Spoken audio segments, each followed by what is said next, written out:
ناظرین السلام علیکم. پروگرام ویب ٹاک کے ایک اور ایپیسوڈ کے ساتھ میں ہوں آپ کا میزبان رضا تابش. ناظرین 24 جون 2020 کو گلگت بلتستان کی تاریخ میں دوسری عوامی حکومت نے اپنی 5 سالہ دور حکومت پوری کی اور پچھلے 5 سالوں میں گلگت بلتستان پر پاکستان مسلم لیگ نون کی حکومت رہی، جبکہ سال 2020 گلگت بلتستان میں نئے انتخابات کا سال ہے.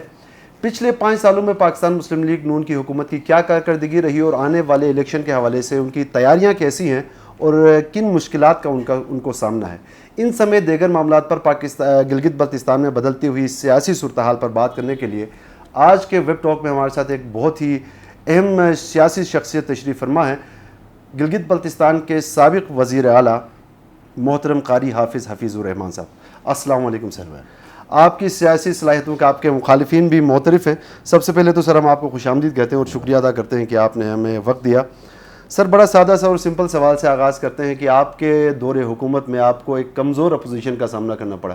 بہت سارے معاملات میں اپوزیشن کے آپسی اختلافات بھی تھیں، تو اپوزیشن کے آپسی اختلافات کے آپ کی حکومت کو کیا فائدہ پہنچا؟ آپ نے اس کا کیا فائدہ اٹھایا؟ اس کا کوئی فائدہ ہوا آپ کی حکومت میں؟ دیکھیں، یہ اپوزیشن تو بہت بڑی اپوزیشن تھی. اسمبلی کے اندر گو کہ ان کے اندر کوئی کنسنسس نہیں تھا، لیکن باہر اب دیکھیں گلگت بلتستان کی ہسٹری میں جو پی ایم ایل این کی گورنمنٹ تھی وہ پہلی دفعہ سنگل پارٹی گورنمنٹ تھی. بالکل. جی بی کی ہسٹری میں کبھی بھی سنگل پارٹی گورنمنٹ نہیں رہی.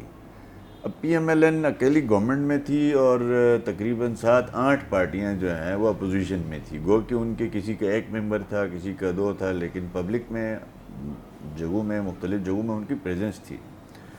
اور ہمارا اس بات پہ یقین ہے کہ پی ایم ایل این اس بات پہ یقین رکھتی ہے کہ کولیشن گورنمنٹ ڈیلیوری نہیں کر سکتی، اور صرف کولیشن گورنمنٹ ٹائم پورا کرتی ہے.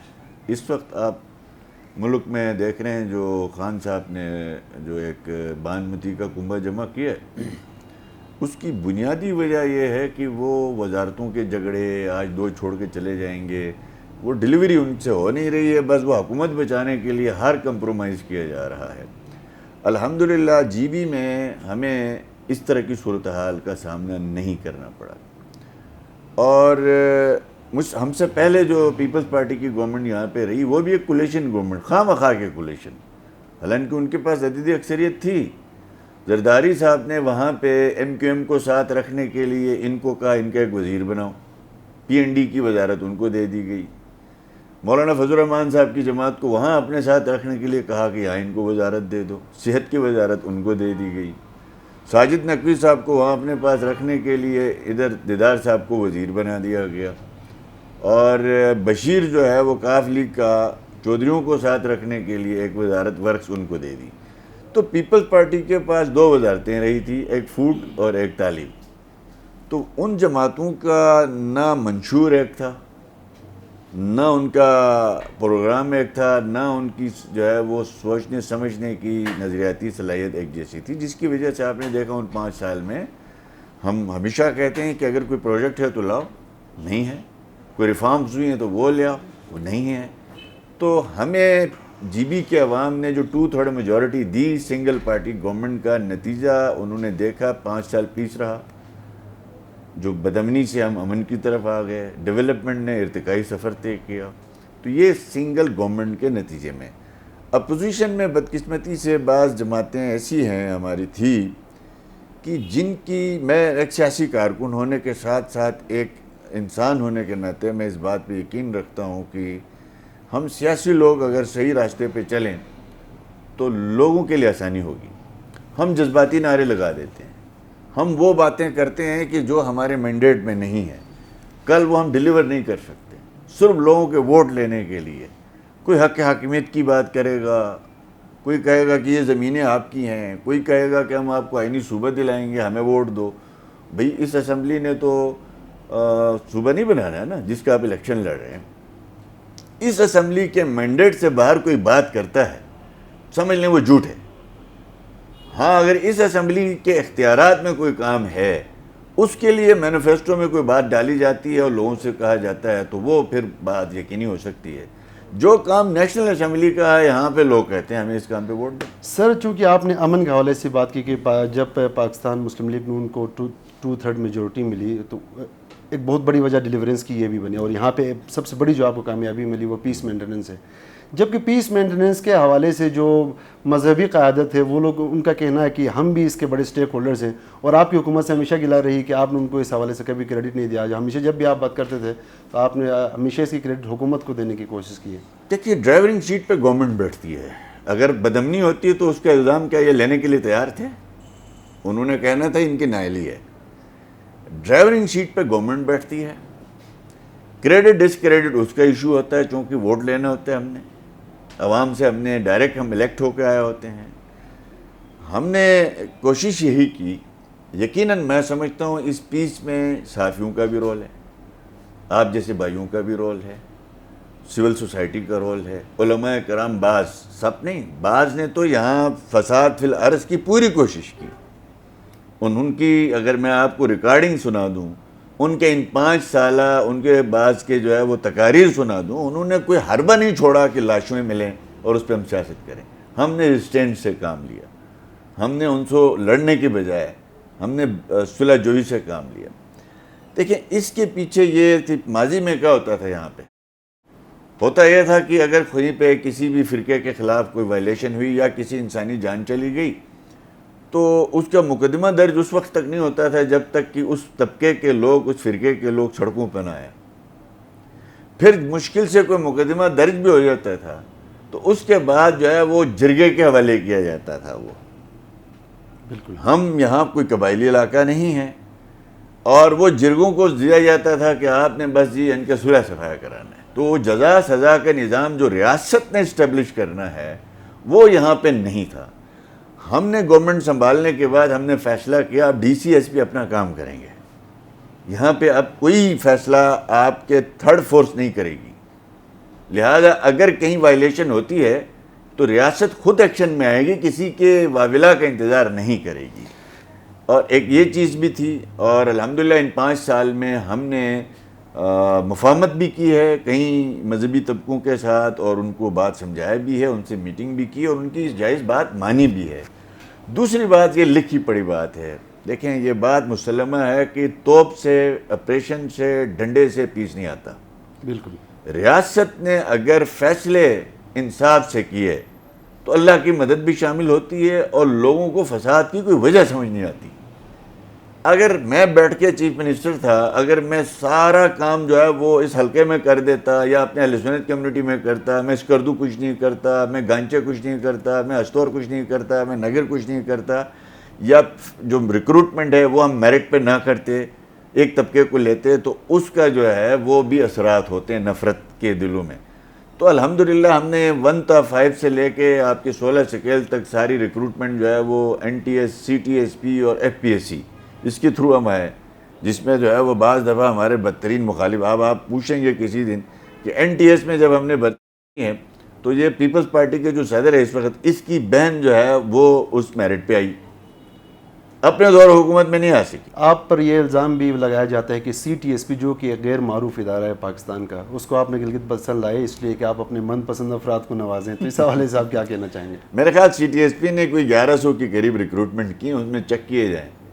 میں آج بھی یہ اداروں کو بھی کہتا ہوں اس میں تحقیق کی جائے, اگر کسی قسم کی کوئی گڑبڑ ہوئی ہے, میں ذمہ دار ہوں تو میں سزا بھگتنے کے لیے تیار ہوں. میں کہیں نہیں گیا ہوں نا, میں ملک چھوڑ کے نہیں گیا, میں اسی علاقے میں ہوں.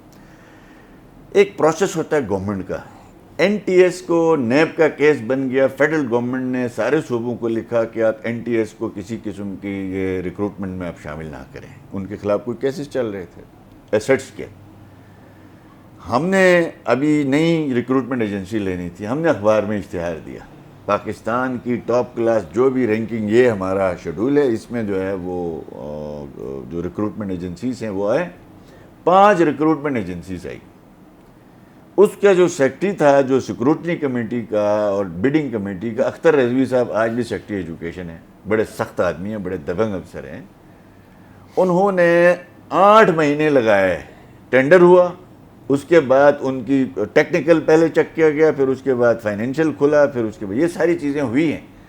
ہو کے یہ CTSP خدا گواہ ہے, میں نہ ان کو جانتا ہوں, نہ میری زندگی میں ان سے کبھی اس پروگرام سے پہلے کبھی کوئی میری ملاقات ہوئی ہے. اب یہ اس وقت بلوچستان میں ہے، پنجاب میں ہے یہ سی ٹی ایس پی، یہ کے پی میں موجود ہے، یہ فیڈرل میں ہے، یہ جی ایس کیوں کے اندر کہیں جو ہے ریکروٹمنٹ کر چکی ہے. تو وہ پاکستان میں 5-6 ایجنسیاں ہیں جو ریکروٹمنٹس کے حوالے سے ان کی ایک لائسنسنگ ہے. تو اس میں یہاں پہ سیکٹری سروسز کے سربراہی میں 8 مہینے کا پروسیس ہونے کے بعد وہ سلیکٹ ہوئی ہے. اور اگر کسی کے پاس ثبوت ہے تو پبلک کرے.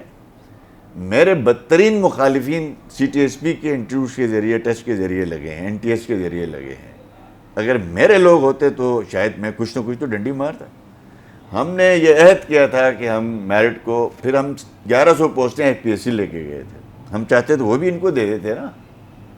1100 پوسٹیں ہم وہاں لے کے گئے. آج مجھے خوشی ہے میرے علاقے کے وہ بچے، ریڈے والے کا بچے اسسٹنٹ کمشنر بن کے آیا ہے، جس کے محلے والے نہیں جانتے تھے. ایسے لوگ میں خود جانتا ہوں. تو الحمدللہ میرٹ کی وجہ سے اچھے لوگ، میرا ایمان ہے اگر ریاست میں میرٹ کا نظام قائم نہیں ہوگا تو آپ کے سارے اقدامات دھرے کے دھرے رہیں گے، چونکہ آپ ایک بندہ لے رہے ہیں 20-25 سال کے لیے، اور اگر وہ ناقابل ہے تو وہ 2 نقصان کرے گا. ایک تو ریاست کا نقصان کرے گا اور ایک فائنینشیل اس کے اوپر جو برڈن آئے گا وہ. سر جب آپ میں کہتے ہیں کہ میرٹ کا پورا خیال رکھا گیا تو لیکن ان 5 سالوں میں یہ بھی ریکارڈ ہے کہ سب سے زیادہ جابس پہ جو کورٹ سے سٹیز لیے ہیں وہ اسی 5 سالوں نہیں. لیکن کوئی ایک سٹے مجھے بتائیں. ہاں البتہ کورونا کے دوران سٹیز آئے ہیں، اس سے پہلے کوئی سٹے نہیں ہے. ہماری لیکچرشپ کے پوسٹوں پر سے پہلے لیکچرشپ کے پوسٹوں پر سے پہلے نہیں وہ تو وہ کانٹریکٹ کا ایشو تھا نا جی. وہ کوئی ہم نے ایف پی ایس سی بھیجا تھا، وہ کہتے تھے کہ نہیں جی یہ ہم نے 4 سال نوکری کی، ہمیں ہی کرو. اس بیس پہ وہ کورٹ گئے. جی آپ دیکھ لیں کہ ہم جو بھی یہ جو سسٹم بنا، مثال کے طور میں آپ کو چھوٹی سی بات کرتا ہوں. ایفات میں ہم نے ریکروٹمنٹ کی تھی. ایفات کی ریکروٹمنٹ کے نتیجے میں ہماری کمٹمنٹ تھی کہ ہم میرٹ پہ کمپرومائز نہیں کریں گے، ہم نے اس پروجیکٹ کو تکمیل تک کی طرف لے جانا قابل لوگوں کے ذریعے. آپ یہ دیکھیں اس میں گلگت ریجن کا کوآرڈینیٹر، دیامر ریجن کا کوآرڈینیٹر، بلتستان ریجن کا کوآرڈینیٹر ضلع ہنزا سے الگ ہے. تو اس پہ دیامر اور بلتستان میں جلسے جلوس ہوئے کہ بھئی ہمارے علاقے میں آپ نے ہنزا کا بندہ کیوں بھیجا. تو 6 مہینے تک وہ لوگ انہوں نے ان کو وہاں چارج لینے نہیں دیا. میں نے پھر کہا کہ بھئی سوال ہی پیدا نہیں ہوتی، یہ میرٹ پہ آئے ہیں، یہ آپ کے سامنے ہیں. اس میں ایک بندہ میرے حلقے کا نہیں ہے.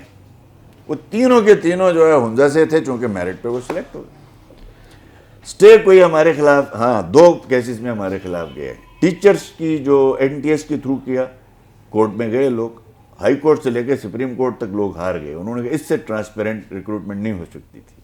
نائب تحصیلدار این ٹی ایس کے تھرو بھرتی ہوئے، اس کے خلاف کورٹ گئے. کورٹ نے، سپریم کورٹ، ہائی کورٹ دونوں سے لوگ ہار گئے.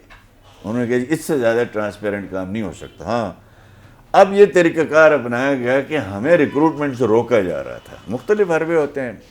انہوں نے روکا، جیسے کہ کرونا آ گیا، اس دوران ہماری کچھ ریکروٹمنٹ پائپ لائن میں تھی. 600-700 لوگوں نے درخواستیں دی، ہم دور ہیں. ہم نے وہ خود بھی فیصلہ کیا. بعد میں کورٹس میں گئے جی. ہاسپٹلس کی ریکروٹمنٹ ہم کر رہے تھے، Shaheed Saif ur Rahman hospital, D H Q hospital, اس کے خلاف لوگ کورٹ میں گئے. سر آپ نے اپنے حکومت کے آخری جو آپ کے اسمبلی اجلاس ہوئی اس میں آپ نے ایک بل کے ذریعے 6000 ملازمین کو پرمنٹ کرنے کے حوالے سے آپ نے ایک بل پاس کیا.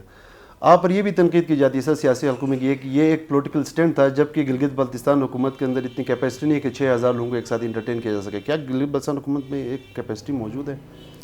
کیوں نہیں ہے؟ یہ واقعی میں کوئی ٹیکنیکل 14,000 بندہ ہم نے دیکھیں. یہ جو ورکس کا 8,500 ہے یا 9,000 ہے، ان سب کو ریگولر کیے ہم نے کیا. ہم نے 5,900 ملازمین واٹر اینڈ پاور میں تھے، ان کا ڈائن کیڈر ختم کیا، ان کو ریگولر کیڈر میں ہم لے کے آئے. ہم نے تقریباً 9,500 ملازمین کی اپ گریڈیشن کی. ہم نے ساری پولیس سپاہی جس کا اسکیل 5 ہوتا تھا اس کو ہم نے 7 کر دیا. تو ہم نے تو صوبے میں ریکارڈ جو ہے سرکاری ریفارمز کیے تھے. یہ ایسا ہے، یہ ذہن میں رکھ لیں کہ یہ ہم نے فیصلہ یہی کیا کہ جن کی ویریفیکیشن ہو گئی ہے، جو تھرو پراپر چینل لگے ہیں، جو باضابطہ طور پر ڈیلیور کر رہے ہیں، یہ نہیں ہے کہ ان کو کرو کہا ہے، اس کے ساتھ ایک ضابطہ بھی دیا ہے. لوگ وہ ضابطہ نہیں پڑھتے. وہ ضابطہ ہم نے پورا دیا ہے، اور اس میں ہم نے اگر کسی محکمے میں پوسٹیں ویکنٹ ہو گئی تو ان کو فرسٹ چوائس کے طور پر انہی کو حق دیا جائے. یہ ہے. یہ نہیں ہے ہم نے کہا کل ہی کرو. ہاں ابھی ان کی پروونشل گورنمنٹ کی ذمہ داری یہ تھی کہ ہم نے وہ کیس کنکرنس لینا تھا فیڈرل گورنمنٹ سے. ہم نے ایکٹ پاس کیا, گزٹ سے شائع کرایا, فیڈرل گورنمنٹ کو بھیجا کہ آپ کنکرنس دے دیں. سر ذرا سا اختیارات کی طرف آ جاتے ہیں کہ آپ نے اپنے آخری پریس میٹ میں بھی یہ کہا تھا کہ ہم نے بہت سارے اختیارات اسلام آباد سے گلگت منتقل کیے, جبکہ میرے پچھلے شو میں اسی شو میں میرے ساتھ ڈاکٹر محمد اقبال صاحب بیٹھے ہوئے تھے جو کہ آپ کے کیبنٹ میں بڑے اہم وزارت کا قلمدان ان کے پاس تھا. ان کا کہنا تھا کہ سیکریٹریز کے سامنے عوامی نمائندوں کی کوئی حیثیت نہیں ہے. تو پھر اس حساب سے عوامی حلقوں میں جب تشویش پائی جاتی ہے کہ جمعی حکومت صاحب, آپ حضرات جو ہے ہم سیاسی لوگ, ہمیں گورننس آرڈر کو پڑھنا چاہیے, رولز آف بزنس کو پڑھنا چاہیے. ہم لوگ رولز آف بزنس نہیں پڑھتے ہیں, جھنڈا لگا کے ہم سمجھتے ہیں کہ اب ہماری مرضی ہے. نہیں, ہم نے حلف لیا ہوتا ہے. حلف کیا ہوتا ہے کہ ہم گورننس آرڈر کی ایک ایک شک پہ, رولز آف بزنس پہ عمل درآمد کریں گے. اب اس کے اندر منسٹر کا رول ڈکلیئر ہے, سیکرٹری کا رول ڈکلیئر ہے. منسٹر کا رول کیا ہے یہ اپنے سننے والوں کو یہ ضرور میری طرف سے ضرور آپ لوگ بھی بتایا کریں. آئین پاکستان میں بھی منسٹر کا رول ذکر ہے, صوبوں میں بھی منسٹر کا رول ذکر ہے, سیکرٹری کا رول ذکر ہے. منسٹر کا جو رول ہوتا ہے, چونکہ عوام سے آتا ہے, وہ اس کا رول یہ ہے کہ اس نے پالیسی بنانی ہے ڈپارٹمنٹ کے لیے, اس پالیسی کی اس نے مانیٹرنگ کرنی ہے, یہ اس کا رول ہے. اس کا رول نہیں ہے کہ پوسٹنگ ٹرانسفر منسٹر کے ہاتھ میں ہو, اس کا رول نہیں ہے ریکروٹمنٹ جو ہے وہ کرے, اس لیے کہ یہ ہوتے ہیں ایڈٹ پیرے بنتے ہیں, اس کا جو ہے وہ پرنسپل سیکرٹریز جو ہوتے ہیں وہ جوابدہ ہوتے ہیں, کیونکہ انہوں نے ہمیشہ سروس کرنی ہوتی ہے. ایک نظام ہے. آیا مجھے بتائیں کہ ہمارے منسٹروں میں ڈاکٹر اقبال نے کتنی پالیسیاں بنائیں اپنے محکمے میں, کیا وہ نافذ نہیں ہوئی؟ اس نے ٹینڈر پالیسی بنائی, وہ نافذ ہو گئی. اس نے جو ہے وہ ایس ایس ٹی متعارف کروایا, وہ نافذ ہو گئی. اس کے لیے جو ہم نے کہا بھئی آپ پالیسی بنا سکتے ہیں. یہ نہیں ہو سکتا ہے کہ ایک منسٹر ایک سیکرٹری کو جا کر کہے گا کہ میں منسٹر ہوں, آپ میری جائز ناجائز ہر بات مانیں. لیکن سر یہ بھی تو ہے کہ 3 منسٹر بیٹھ کے ایک پریس کانفرنس کرتے ہیں, ایک اعلان کرتے ہیں, اور ایک سیکرٹری اس کو بائی پاس کر کے اگلے دن اس کو نل انوائٹ کر دیتا ہے, جس کی وجہ سے ڈاکٹر اقبال صاحب آپ سے ناراض بھی ہو رہی ہے. شاید اسی دیکھیں وہ میں نہیں سمجھتا ہوں, وہ دیکھیں لوگوں نے ناراض ہونا, پارٹیاں چھوڑنا ہونا برے وقتوں میں, ان کے لیے 100 بہانے مل جاتے ہیں. ہم نے ڈاکٹر صاحب نے استعفیٰ نہیں دیا تھا, اس کے استعفیٰ ہم نے ایکسیپٹ نہیں کیا. وہ آخری دن تک وزارت گاڑی تمام مراد لیتا رہا ہے, یہ ریکارڈ پہ ہے. بھئی ہم نے ان کو یہ کہا تھا کہ آپ پریس کو کر کے یہ جو ایس او پیوں کی, آپ دیکھیں ایک ہنگامی صورتحال میں ہم تھے, ہر طرف جو ہے وہ خوف ہراس تھا کورونا کا. اس میں ہم لوگ ڈبل مائنڈڈ تھے کہ ہاں یہ کھولنا ہے نہیں کھولنا ہے. ہم نے کہا پبلک اوپینین لیں, آپ لوگ ایک کمیٹی بنائیں, آپ لوگ اس کو پھر کابینہ میں پیش کریں. انہوں نے مجھے پوچھا جی ہم پریس کانفرنس کرنے جا رہے ہیں, تو میں نے یہ لفظ کہا تھا کہ آپ ضرور یہ لفظ کہیں کہ یہ پبلک کنزمپشن کے لیے ہے. اگلا فورم ہے اس کا جو ہے وہ کیبنٹ ہے. کیبنٹ کی کوئی کمیٹی جب بنتی ہے نا, یہ پرنسپل بات ہے, اس کیبنٹ کمیٹی کا بنانے کا مقصد یہ ہے کہ کیبنٹ کو بریف کرے گا. انہوں نے ہمیں بتایا کہ کہا یہ فیصلہ ہے. اس دن رات کو چونکہ یہ ایک دم سے ایک صورتحال پیدا ایسی ہو گئی کہ چونکہ ہم نے یہاں ادارے ہم سب مل کے چل رہے تھے. دیکھیں حکومتیں چلتی ہیں سب کو ساتھ لے کے, اگر میں اپنی مرضی چاہوں گا تو فساد شروع ہوگا, حکومت نہیں چلتی. تو وہ کچھ ایشوز آ گئے تھے جس پہ ڈاکٹر صاحب سے ہم نے متعلقہ سیکرٹری صاحب نے ادھر ہی معذرت کی تھی, وہ اس نے نہیں روکا تھا, اس سیکرٹری نے. یہ ہمارا رات کا فیصلہ یہ تھا کہ جب تک کیبنٹ اس چیز کو آن نہیں کرے گی اس فیصلے کو نافذ نہیں کیا جائے گا. سر ایک اور بات, چونکہ آپ نے اپنے دور حکومت کے آخری دنوں میں ایک پریس میٹ میں آپ نے وفاقی حکومت کے حوالے سے بات کرتے ہوئے کہا تھا کہ وفاقی حکومت جو ہے گلگت بلتستان کو ایک کالونی کے طور پر چلا رہے ہیں. سر 5 سال آپ حکومت میں رہے ہیں, تو 5 سال تک آپ خاموش رہے, تو آپ کی خاموشی کو عوام کیا سمجھے؟ آپ اقتدار انجوائے کر رہے تھے یا پھر آپ کو آخری 2 مہینوں میں بات یہ ہے کہ ہر وقت جو ہے وہ ہر دن سنڈے نہیں ہوتا. جس دن سنڈے ہوتا ہے پھر آپ نے کہنا آج سنڈے ہے. سنڈیز تو بہت سارے ہیں نا, پھر بہت سارے ہیں نا. آپ دیکھ لیں, میں نے 4 سال کی, جب تک میں 3 سال میں ہماری فیڈرل میں گورنمنٹ تھی, میرا وہ کون سا منصوبہ ہے جو نافذ نہیں ہوا جو میں چاہ رہا تھا. جب رکاوٹ آئی تو میں نے بولنا ہے نا, میں سرکاری ملازم تو نہیں ہوں خاموش ہو جاؤں گا.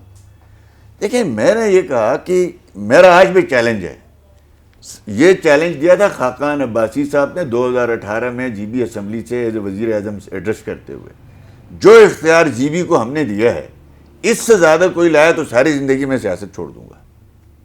باتیں کرنا آسان ہے بھئی. پنجاب اسمبلی کو جو لیجسلیشن کا اختیار ملا ہے وہ جی بی اسمبلی کو مل چکا ہے.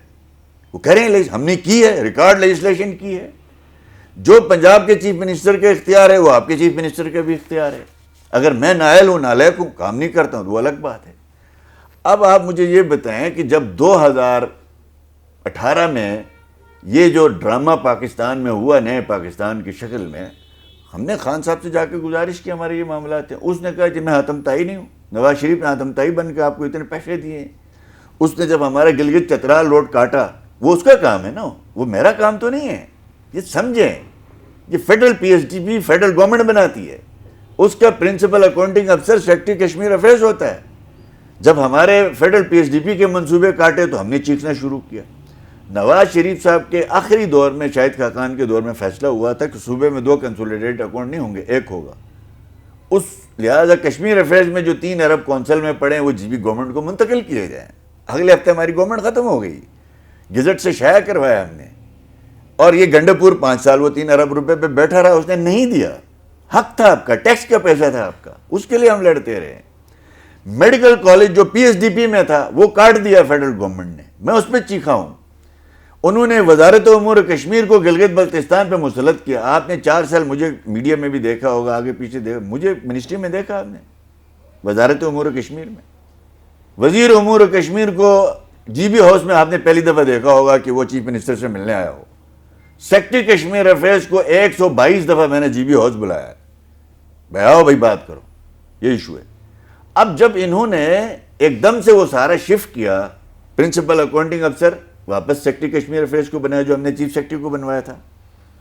اب آپ کے عطا آباد 32 میگا واٹ منصوبہ کہاں ہے, جس کا ذمہ دار کون ہے؟ پرنسپل اکاؤنٹنگ افسر ہے. ہمارا ہیزل پاور پروجیکٹ 1.5 سال سے ٹینڈر ہوا ہے, اس کا جو ہے وہ ٹینڈر کا فیصلہ نہیں کر رہی, پرنسپل اکاؤنٹنگ افسر فیصلہ نہیں کر رہا. تو جب ہمارے یہاں پہ گلگت بلتستان کے اختیارات اٹھا کے واپس, چونکہ یہ ایگزیکٹو آرڈر پہ کھڑا ہے نظام, وزیر اعظم جب بھی کوئی آرڈر کر کے آپ کا اختیار چھین سکتا ہے, تو جب چھیننا شروع ہوا تو ہم نے اس پہ آواز اٹھائی. سر اس سے پہلے کہ ہم موجودہ سیاسی صورتحال پر بات کریں, آپ کی کیا کر دی ہے آپ کے دور حکومت میں سے؟ آخری سوال سر, کہ ہنزا کے حلقے کو 3 سال تک عوامی نمائندے سے محروم رکھا گیا سر. دیکھیں, اس میں پوچھنا چاہیے کہ کورٹس کو لوگوں نے اس پہ کیا سٹرائک کیا؟ نہیں ہوئی نا. میرے حلقے کی 6 مہینے نمائندگی چھین کے دکھائیں, یہاں پہ ہم سارے لوگ سڑکوں پہ ہوں گے. کیا پروٹیسٹ ہوا؟ میں نے لوگوں کو ریکویسٹ کیا, اپنی جماعت کو بھی کہا, او بھائی تم لوگ ایشو بناؤ اس کو. ہم نے اس چیف الیکشن کمشنر کی, چونکہ اس کو ڈسکوالیفائی کیا, اس کے بعد پرابلم یہ آئی کہ سلیم صاحب نے جا کے سپریم کورٹ آف پاکستان میں ایک پٹیشن دائر کی. ہماری پارٹی کا ممبر ڈسکوالیفائی ہوا تھا. ادھر ہم نے الیکشن کمیشن کو کہا الیکشن کراؤ, اس نے کہا جی سپریم کورٹ آف پاکستان سے نوٹس آ گیا ہمیں, تو ہم نہیں کرا سکتے. بمشکل وہاں سے کوئی حل نہیں نکلا. پھر یہ جو راجہ موجود صاحب آئے ہیں, آپ کل جا کے اس سے پوچھ لیں, یہ جو موجودہ چیف الیکشن کمشنر آیا ہے, فرسٹ ٹائم میں نے پہلا انہوں نے کہا کہ میں کیا کروں, میں نے کہا جی آپ ہنزا میں الیکشن کریں. اس نے کہا آپ ریٹن میں دیں, یہ ریکارڈ پہ ہے, میں نے ریٹن پہ دیا. بجٹ مانگا, میں نے بجٹ دے دیا. اس کے بعد چونکہ یہ الیکشن قریب تھا, یہ فیڈرل گورنمنٹ نہیں چاہتی تھی کہ وہاں ضمنی الیکشن ہو, اس لیے کہ وہ الیکشن ہم جیت سکتے تھے آسانی سے, تو ان کے لیے فائر بیک ہوتا. الیکشن کرانا جی بی میں, جی بی اسمبلی کا کام نہیں, جی بی گورنمنٹ کا کام نہیں, آپ ذہن میں رکھیں. جی بی کا جو اسمبلی کا الیکشن ہے یا ضمنی الیکشن ہے وہ فیڈرل سبجیکٹ ہے, وہ پروونشل سبجیکٹ نہیں ہے. مجھے بتائیں, یہ جو آج کل بڑے لوگ بنے فنے خان, ہر جگہ میں ڈرائنگ روم میں بیٹھ کے یہ واٹس ایپ پہ لگے رہتے ہیں ہنزا میں الیکشن, انہوں نے 1.5-2 سال ہنزا نمائندگی کے بغیر رہا, تو کیوں نہیں آیا باہر؟ کیوں جلسے جلوس نہیں ہوا؟ یہ رائٹ تھا لوگوں کا. ہم بھی پھر ساتھ کھڑے نہ ہوتے تو پھر ہم سے پوچھتے.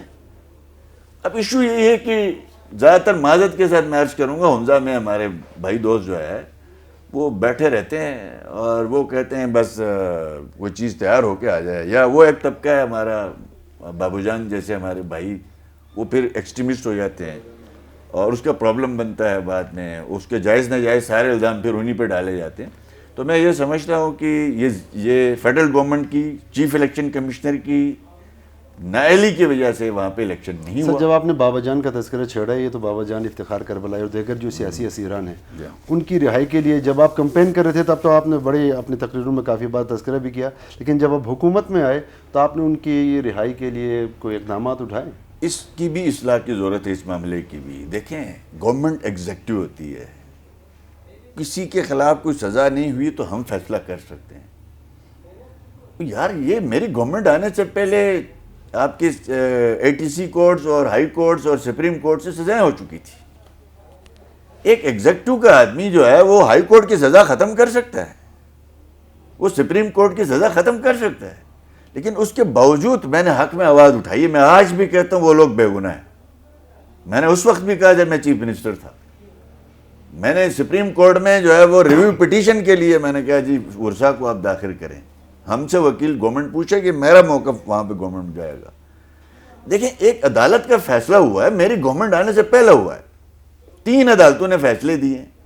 اس کے ایگزیکٹو اتھارٹی میں ہوں نہیں, اس کا اتھارٹی جو ہے سپریم کورٹ ہی, وہیں سے ہی ریلیف مل سکتا ہے سپریم ایپلیٹ کورٹ سے. اگلی صوبائی حکومت بھی کچھ نہیں دے سکتی ہے جب تک سپریم ایپلیٹ کورٹ اپنے فیصلے کو واپس نہ لے. سر ذرا کرنٹ سنیریو پر بات کرتے ہیں کہ 2020 جو ہے الیکشن کا سال ہے, لیکن آپ کے بڑے اہم جو رہنما تھے پاکستان مسلم لیگ نون کے, وہ پارٹی کو چھوڑ رہے ہیں. تو آنے والے الیکشن میں پارٹی کے لیے یہ مشکل ثابت ہو سکتا ہے. ان میں کوئی ہمارا رہنما نہیں ہے, یہ الیکٹیبل ہیں. ٹھیک ہے جی, یہ ہر وقت ہر دور میں یہ بدلتے رہتے ہیں. یہ ہمارے ساتھ کوئی جماعتی ہمارے عہدیدار نہیں ہیں, یہ ٹکٹ ہولڈر تھے اور غلطی کر بیٹھے ہیں.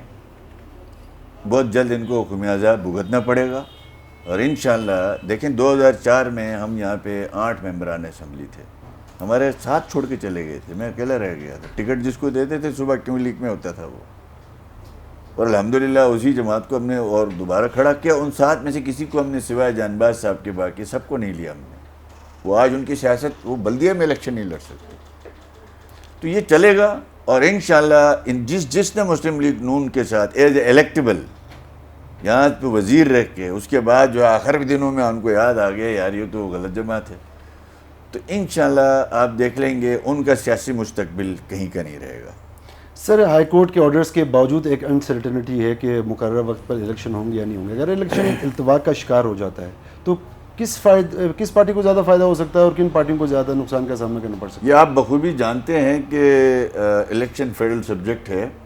میں الیکشن سے ہماری 24 تاریخ سے 6 مہینے پہلے وزیر اعظم صاحب سے ملا اور میں نے ان سے گزارش کی کہ الیکشن ایکٹ 2017 جی بی میں آپ ایکسٹینڈ کر دیں. اس کے لیے آپ کو جی بی کونسل کا اجلاس بلانا ہے. انہوں نے کہا جی ٹھیک ہے ہم بلا لیتے ہیں, اس کے بغیر نہیں ہوگا. میں نے کہا اس کے بغیر ممکن نہیں ہے, تو آپ جو کرنا کا چاہتے ہیں کریں. دیکھیں جی بی میں الیکشن 2017 ایکٹ جو ہے وہ نافذ نہیں تھا. ہمارے یہاں پہ ایکٹ جو ہے وہ پہلے والا تھا الیکشن لا, چونکہ الیکشن فیڈرل ہے تو الیکشن لا بھی فیڈرل لا آتا ہے یہاں پہ. تو بدقسمتی یہ ہو گئی کہ ان نائلوں کو, ان نکموں کو, یہ جو مسلط ٹولہ ہے اس کے ذمہ جی بی کا پہلا کام کیا تھا کہ یہاں الیکشن کرانا تھا. وہ میری وزیر اعظم صاحب سے بار بار ریکویسٹ کے باوجود جب ہم NCOC پہ بیٹھتے تھے یہ کورونا پہ, تو میں کہتا تھا میں یہاں بات کروں یا فون پہ بات کریں. وہ کہتا تھا نہیں آپ فون پہ بات کر لیں. فون پھر ہوتا نہیں تھا. پھر ایک دن میں نے NCOC میں کہا, میں نے کہا آپ کیا کر رہے ہیں, آپ الیکشن لا ایکسٹینڈ کر دیں جی بی میں. جی بی کونسل کا اجلاس 2 سال سے نہیں بلایا گیا جو اپر ہاؤس ہے جی بی کا, اس لیے کہ وہاں 5 ممبر مسلم لیگ نون کے ہیں. آپ اس کو ڈیموکریٹ سمجھتے ہیں. ان سے توقع لگا کے بیٹھے ہیں لوگ کہ جی وہاں پہ حالانکہ 6 ممبر ان کے بھی ہیں اسمبلی کے, نیشنل اسمبلی کے, 1 ممبر اس کا. 2 سال ہوئے جی بی کونسل کا اجلاس ہوا ہے جس نے جی بی کو فیڈرل لا دینا ہے, نہیں ہوا. یہ ڈیموکریٹ ہیں, یہ ایک عامر فاشسٹ قسم کے لوگ ہیں. اب وہ یہ کہ بار بار کوشش کے باوجود الیکشن لا ایکسٹینڈ نہیں ہوا. آئین ہمارا گورننس آرڈر یہ کہتا ہے کہ آپ نے جو ہی گورنمنٹ کی ٹینیور پوری ہو جائے تو زیادہ سے زیادہ 60 دن میں الیکشن کرانا ہے. اب اس سے پہلے یعنی ہماری گورنمنٹ ختم ہونے سے 6 مہینے پہلے یہاں الیکٹورل لسٹ پہ کام شروع ہونا چاہیے تھا. یہ چونکہ الیکشن ہے, یہ فلڈ نہیں ہے, اچانک نہیں آیا. یہ 5 سال پہلے پتہ تھا اس گورنمنٹ کا 24 تاریخ کو ٹینیور پورا ہونا ہے. تو لہٰذا ہم سے 6 مہینے پہلے یہ فیصلہ ہونا چاہیے تھا کہ بھئی ہماری گورنمنٹ کے ساتھ الیکٹورل رول بنتا, اپنی تیاری کرتے. وہ انہوں نے نہیں کی. لڑ جھگڑ کے سپریم کورٹ آف پاکستان میں یہ گئے اور وہاں سے جو ہے وہ ایک الیکشن ایکٹ جو ایکسٹینڈ کر دیا گیا جی بی کے اندر. اور ہم سے سپریم کورٹ نے پوچھا تو ہم نے اس کی حمایت کی. ہم نے کہا جلد از جلد کریں. ہم چاہتے تھے یہاں نگران حکومت جو ہے وہ چیف منسٹر اور اپوزیشن لیڈر باقی صوبوں کی طرح بنائیں, لیکن سپریم کورٹ میں چونکہ فیڈرل گورنمنٹ نے کہا آپ یہ کہہ دیں گے تو یہ معاملہ لمبا ہوگا، یہ ہوگا فلاں ہوگا، ہم نے بر وقت الیکشن کرانے کے لیے اس سپریم کورٹ آف پاکستان نے جو ہم سے پوچھا تھا ہم نے وفاق کی تائید کی، جبکہ ہماری وہاں پہ جو سمری گئی ہوئی تھی سپریم کورٹ میں وہ یہ تھی کہ ہمارے 4 اضلاع کا نوٹیفیکیشن نہیں کر رہی فیڈرل گورنمنٹ، وہ سپریم کورٹ کا بہانہ کر رہی ہے، وہ بھی کر دیں۔ اپوزیشن لیڈر اور چیف منسٹر جیسے باقی صوبوں میں نگران گورنمنٹ بناتے ہیں وہ بنائیں، انہوں نے ہمارا دماغ کھایا فیڈرل گورنمنٹ نے کہ یہ تو سپریم کورٹ جو ہے وہ لمبا کر دے گا، آپ کے الیکشن ڈیلے ہوگا، آپ ذمہ دار ہوں گے، جس پہ ہم نے وقت پہ الیکشن کرانے کے لیے وہ 2 جو ڈیمانڈ تھی ہم نے واپس لی۔ ہم نے کہا بس سمپل ڈیمانڈ ہم آپ کی حمایت کرتے ہیں۔ اب آپ یہ دیکھیں کہ جس دن یہ 16 یا 17 مئی کو الیکشن لاء ایکسٹینڈ ہوا جی بی میں، اور 18 مئی کو اس لاء کے تحت صوبائی منتخب حکومت کے اختیارات سیز کر دیے گئے، اسی لاء کے تحت چیف الیکشن کمشنر سے۔ خان پہلے کرنا چاہتا تھا، اس کے پاس راستہ نہیں تھا، لیکن انہوں نے جب چیف الیکشن کمشنر کو لگایا ہے اس کے بعد اس کو کہا کہ ان کے اختیارات سیز۔ 2 مہینے پہلے کسی پولیٹیکل گورنمنٹ کے انتخاب سے پہلے اس کو نو ڈیولپمنٹ، نو ریکروٹمنٹ، نو پالیسیز، نو امپلیمنٹ، یہ الفاظ کے ساتھ آپ نے سارے افسروں کو ہرارکی کو ڈرایا، یہ پری پول ریگنگ ہے۔ اس کے بعد آپ نے ایک شیڈول دے دیا دکھانے کے لیے، جبکہ اسی الیکشن ایکٹ کے اندر تھا کہ آپ نے الیکشن سے جس دن شیڈول دینا ہے، یہ مینڈیٹری شک ہے کہ آپ نے جس دن شیڈول دینا ہے اس دن الیکٹورل لسٹ پرنٹڈ لوگوں کے ہاتھ میں ہونی چاہیے۔ جب آپ نے لسٹ بنانی شروع نہیں کی تو آپ نے شیڈول دے دیا، صرف کس لیے کہ ہم نے لوگوں کو پھدو لگانا ہے۔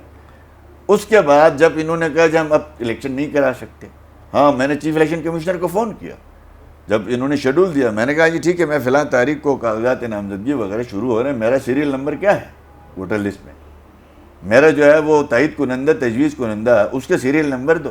سر اس کے تو لسٹ ہی نہیں بنی ہے۔ میں نے کہا اچھا یہ مذاق کر رہے ہیں، یہ مجھے خدشہ ہے گلگت بلتستان کے الیکشن وفاق پاکستان کی جو اس وقت حکومت ہے، جو تماشا بینوں کی حکومت ہے، جو لٹیروں کی حکومت ہے، جو مافیا کی حکومت ہے، مجھے خدشہ ہے یہ آپ ریکارڈ میں رکھ لیں، خدا نہ خواستہ ان نائلوں نے سنجیدگی نہیں دکھائی تو یہ الیکشن نہیں، یہ ایک فساد فی الارض ہوگا یہاں پہ، یہ جو کرنے جا رہے ہیں۔ اب جو ہے وہ انہوں نے ایک اے پی سی بلائی پچھلی، بلا کے کہا جی ہمیں 3 مہینے چاہیے۔ ہم نے وہاں پہ ایک سوال کیا کہ اس الیکشن کی تاخیر کی رسپانسبلٹی فکس کی جائے، کون ذمہ دار ہے؟ اگر ایز چیف منسٹر میری ذمہ داری ہے تو مجھے ٹانگ دو چوک پہ، چیف الیکشن کمیشن ذمہ دار ہے تو اس کو بھی کٹہرے میں کھڑا کرو، نہیں چیئرمین کونسل جو وزیر اعظم ذمہ دار ہے تو اس کے خلاف تو 2 لفظ تو بولو نا، یہ اعلامیہ میں لکھو اس کی جو ہے ذمہ داری ہے۔ نہیں جی بس وہ ہم نکل گئے، ہم سب نے کہا یہ الیکشن ایکسٹینشن مسترد کیا، انہوں نے رات کو اعلامیہ نکال دیا، جماعتوں نے جو ہے وہ ایکسٹینشن دے دی ہے۔ اب پھر آج کل ایک اے پی سی رکھی گئی ہے، مینڈیٹری لاء کو اے پی سی جو ہے وہ چینج نہیں کر سکتی، وہ فیڈرل گورنمنٹ ہی چینج کر سکتی ہے۔ اب آپ کے حساب کتاب اس طرح ہے، یہ ہم سمجھتے ہیں کہ یہ جان بوجھ کے، یہ ہمارا ایمان ہے، یہ حقیقت ہے، ایک حکومت کو اتنا نالائق تو نہیں ہو سکتی کہ اس کو معلوم ہی نہیں ہے کہ الیکشن آ رہا ہے، فلٹ تو نہیں ہے، الیکشن ہے۔ تو انہوں نے تیاری نہیں کی، تو کس لیے نہیں کی؟ پی ٹی آئی کی تیاری نہیں تھی، اصل مسئلہ تھا پی ٹی آئی کی تیاری کا۔ پچھلے الیکشن میں 24 حلقوں میں سے ایک کانسٹیچوئنسی پی ٹی آئی جیتی تھی، اس کو ہم نے ٹکٹ نہیں دیا، ادھر گیا تھا راجہ صاحب، اس 2 حلقوں میں یہ نمبر 2 تھے، باقی 21 یا 22 حلقوں میں یہ 4تھے 5ویں 8ویں نمبر پہ تھے۔ سر ابھی یہ جو گلگت بلتستان کی ایک سیاسی تاریخ رہی ہے کہ یہاں پر جب بھی الیکشنز ہوتے ہیں اور اس دوران وفاق میں جس پارٹی کی حکومت ہوتی ہے ہمیشہ یہاں پہ اسی پارٹی کی حکومت بنتی ہے، کیا آپ کو اس دفعہ بھی کوئی ایسا ہی سلسلہ نظر آ رہا ہے یا پھر آپ اپنی کارکردگی سے مطمئن ہیں کہ اس دفعہ آپ تاریخ کو دہرانے نہیں دیں گے؟ دیکھیں اگر یہ 18 اگست کو کرواتے نا الیکشن تو پھر تو آپ کہہ سکتے تھے کہ بھائی ٹرانسپیرنٹ ہوا الیکشن، ٹائم پہ ہو گیا، مینوپولیشن نہیں کی گئی ہے، پری پول ریگنگ نہیں ہوئی ہے۔ پھر میں یہ دعوے سے تو بات نہیں کرتا، مجھے یقین تھا کہ ہم سنگل میجورٹی لے کے دوبارہ آتے اگر 18 اگست کو الیکشن کراتے۔ انہوں نے الیکشن ڈیلے کروایا فیڈرل گورنمنٹ نے، اور ہمارے بندے توڑنے میں لگ گئے۔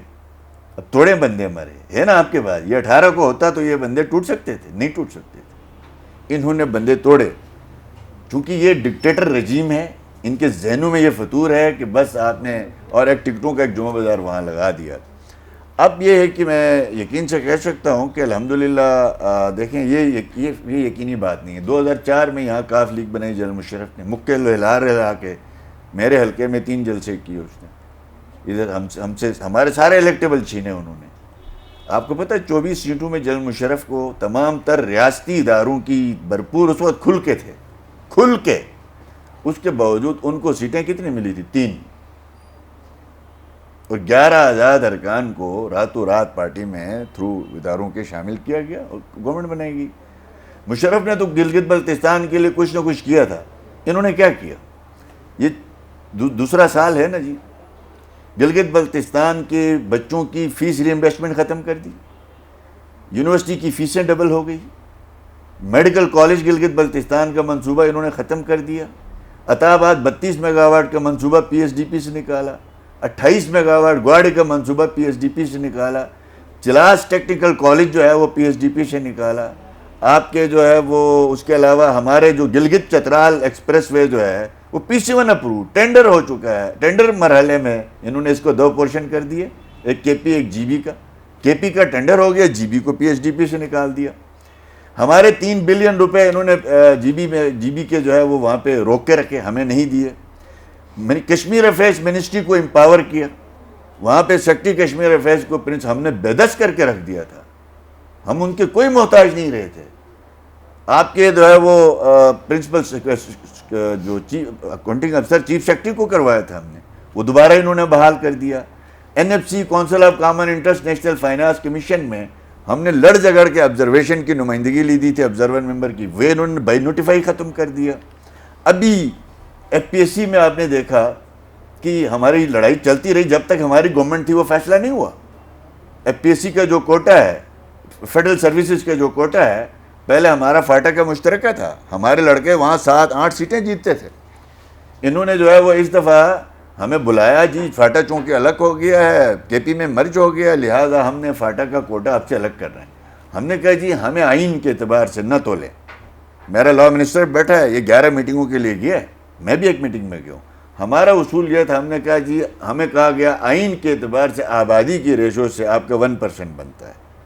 تو ہم نے یہ کہا آئین لاؤ, پھر ہمارے اوپر نافذ کرو, پہلے اس آئین کو لاؤ.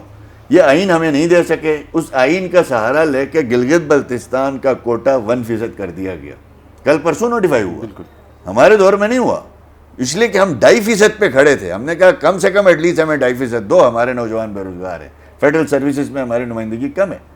تو آج یہ اگر کل یہ الیکشن جیتتے ہیں تو آپ یقین کریں, آپ جانتے ہیں, میں جانتا ہوں, جس کی جینون عوام کی ریپرزنٹیشن کے ذریعے نہیں آتی ہے, تو اس حکومت کا انجام وہ نئے پاکستان میں جو کچھ ہو رہا ہے وہ یہاں بھی ہوگا. بہت بہت شکریہ حافظ حفیظ الرحمان صاحب, آپ نے وقت نکالا. ناظرین, اسی کے ساتھ آج کی اس ویب ٹاک کا وقت اپنے اختتام کو پہنچتا ہے. کچھ اور ایشوز کے ساتھ اگلے ویب ٹاک میں آپ کی خدمت میں دوبارہ حاضر ہوں گے. اپنے میزبان رضا تابش کو دیجیے گا اجازت. اللہ حافظ.